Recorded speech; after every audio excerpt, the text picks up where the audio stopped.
Ratifying this treaty will help the United States lead in the effort to give every disabled person the opportunity to live, work, learn, and travel without undue barriers. There are 5.5 million American veterans with disabilities, young men and women who risk their lives to fight for us, and now it's our turn to fight for them, to have full access and equal opportunity wherever they go.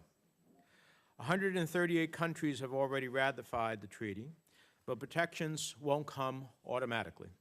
It will take U.S. ratification and U.S. leadership to ensure the treaty's protections not only become a reality, but reflect American values. From the U.S. Constitution, the treaty borrows principles of equality and the protection of minorities. From the Declaration of Independence, it borrows the unalienable right to pursue happiness.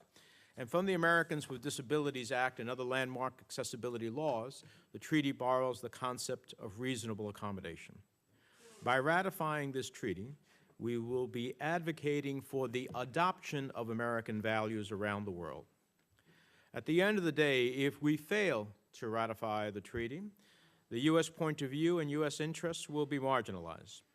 We have heard from the State Department that they have gotten pushback in their accessibility advocacy because we are not a party, and we have heard from NGOs who have been asked why American experts should be consulted on matters pertaining to a treaty we have not ratified.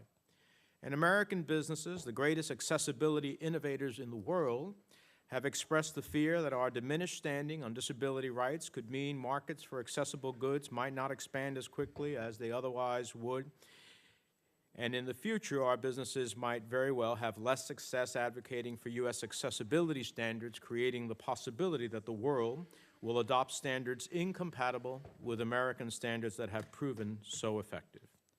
In short, we need to ratify this treaty if we are going to lead the way in raising worldwide accessibility to the American standard. As we embark on the first of our 2 hearings on the Disabilities Treaty, I ask my colleagues to look past the fear-mongering some have engaged on in this debate. Ratifying this treaty will not mean bureaucrats in Europe will determine how many parking spots are in your church's parking lot, as some have claimed. Our jobs as senators require us to see through these smoke screens and see clearly that this treaty is about putting America in a position to help lead the world so that everyone